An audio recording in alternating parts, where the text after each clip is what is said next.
Razakar files, Kashmir files, the Kerala story. వీటిపై లేని ఆంక్షలు, సెన్సార్ కట్లు పూలే సినిమాపై ఎందుకు? కారణం ఏంటి? ఎందుకంటే ఈ దేశంలో తరతరాలుగా అణచివేతకు గురవుతూ వస్తున్న ఈ దేశ మూలవాసులైన దళితులు, బీసీలు, అట్లాగే శూద్రులు అంటే రెడ్డి, వెలమ, కమ్మ, సో ఈ వర్గాలకు తొలిసారిగా అక్షరాభ్యాసం, చదువు నేర్పి వాళ్ళని వివేకవంతులుగా మార్చారు పూలే. సో పూలే వివేకవంతులుగా మార్చిన తర్వాతే ఈరోజు ఈ స్థాయిలో ఐఏఎస్ కావచ్చు, ఐపీఎస్ కావచ్చు, అధికారులకు కావచ్చు, ఈ స్థాయికి ఎదగలిగారు. సో మరి ఈ వర్గాల కోసం చదువు నేర్పడానికి ఎవరు అడ్డుకున్నారు? ఎవరి మీద పోరాటం చేశారు పూలే? బ్రాహ్మణుల మీద. ఎందుకంటే బ్రాహ్మణులు విద్యను నిరాకరించారు. సో ఇది కొత్త విషయం కాదు. మను ధర్మశాస్త్రాన్ని రాసింది మను అనే బ్రాహ్మణుడు. ఇందులో బ్రాహ్మణ, క్షత్రియ, వైశ్య, శూద్ర. శూద్ర అంటే 4వ వాడు, అందరికీ సేవ చేయాలి, సొంత ఆస్తి హక్కు ఉండకూడదు, బానిసగా పడి ఉండాలి అనేది రాశాడు. అమల్లోకి వచ్చింది. అంబేద్కర్ కూడా ఈ మను ధర్మశాస్త్రాన్ని, మనుధర్మ పుస్తకాలను దగ్ధం చేయడం జరిగింది. అందుకే రాజ్యాంగంలో దానికి వ్యతిరేకంగా అందరికీ హక్కులు కల్పించారు ఆయన. సో బ్రిటిష్ రాజ్యం వచ్చిన తర్వాత ఈ మనుధర్మ శాస్త్రాన్ని పక్కన పెట్టి వాళ్ళు హక్కులు కల్పించడం చెప్పారు బ్రిటిష్ వాళ్ళు. అందుకనే పూలే సాబ్ అన్ని వర్గాలకు చదువు నేర్పాలి, ముఖ్యంగా అణగారిన వర్గాలకు చదువు నేర్పాలి అని ప్రయత్నం చేస్తే దాన్ని అడ్డుకున్నది బ్రాహ్మణులు. కాబట్టి వాళ్ళ మీదనే పోరాటం చేశారు పూలే. సో అది చరిత్ర. సో సావిత్రిబాయి పూలే మహిళలకు తొలిసారిగా చదువు నేర్పితే దాన్ని అడ్డుకున్నారు, ఆమె మీద దాడి చేశారు, పేడ కూడా విసిరారు. సో 1988లో శ్యామ్ బెనగాల్ ఇట్లాంటి సినిమానే పూలే సినిమా తీస్తే అందులో కూడా ఈ సీన్ ఉంది. సో అప్పుడు వ్యతిరేకించిన ఈ బ్రాహ్మణులు ఇప్పుడెందుకు వ్యతిరేకిస్తున్నారు? సో అది చరిత్రనే కాదు అంటున్నారు. సో బ్రాహ్మణులు వ్యతిరేకించడం పక్కనే పెడితే సెన్సార్ బోర్డు 12 కట్స్ ఇచ్చింది, 12 కట్స్ చేసింది.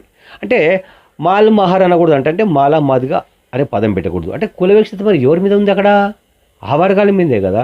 సో అట్లాగే బ్రిటిష్ కాలం వచ్చి, బ్రిటిష్ పాలన వచ్చి 100 ఏళ్ళే అయింది, 3000 ఏళ్ళుగా మేము అణచివేతకు గురవుతున్నాం అనే పూలే డైలాగ్ను కూడా తొలగించాలని. అంటే 3000 ఏళ్ళు కాదు అని. మరి ఎన్ని వేల ఏళ్ళ నుంచి?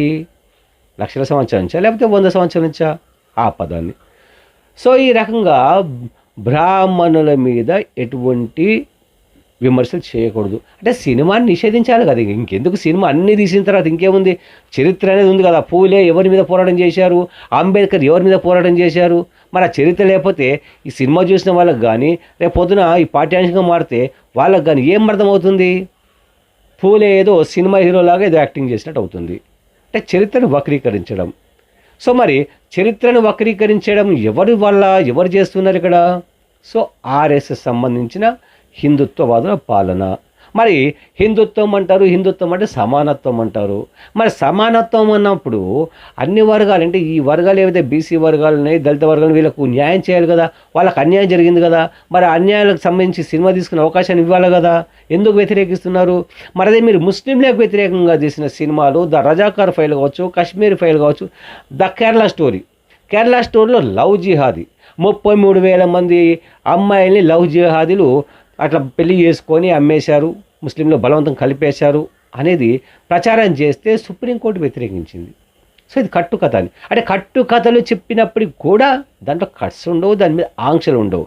కానీ నిజమైన స్టోరీ ఏదైతే భారతదేశ చరిత్ర ఉందో, ఇది ఎందుకంటే ఈ దేశ గొప్ప చరిత్ర అంటే ఈ వర్గాలకు చదువు నేర్పడమే. చదువు నేర్పకపోయింటే ఈ వర్గాలన్నీ నేటి కూడా బానిసలుగా ఉండేవి. మరి ఇటువంటి గొప్ప చరిత్రను ఈ బహుజనులు, దళితులకు, బహుజనుల కంటే బీసీలకు తెలియకుండా కుట్ర బన్నుతున్నది ఎవరు? మరి ఈ కుట్రలో భాగం సెన్సార్ బోర్డు వెనక ఎవరున్నారు? Central government. సెంట్రల్ గవర్నమెంట్ అంటే ఎవరు? కేంద్ర ప్రభుత్వం, బీజేపీ ప్రభుత్వం. మరి బీజేపీ ప్రభుత్వం బీసీలు, దళితులకు వ్యతిరేకం అంటే 100% వ్యతిరేకం. ఎందుకు వ్యతిరేకం అంటే బీసీలకు వ్యతిరేకంగా 2019లో ఈడబ్ల్యూఎస్ రిజర్వేషన్ తీసుకొచ్చారు మోడీ. ఈడబ్ల్యూఎస్ అంటే ఎవరు? Economical weaker section. అంటే ఇప్పటికే 15% ఉన్న ఆధిపత్యకులు, మొదటి నుంచి అధికారం వాళ్ళదే, పరిశ్రమలు వాళ్ళే, వ్యాపారాలు వాళ్ళే, సమస్తం వాళ్ళదే, ఐఏఎస్ ఐపీఎస్లు. కానీ ఆ వర్గాల్లో పేదలు 1-2% ఉండొచ్చు. మరి ఆ వర్గాలకు 10% రిజర్వేషన్ ఇచ్చారు.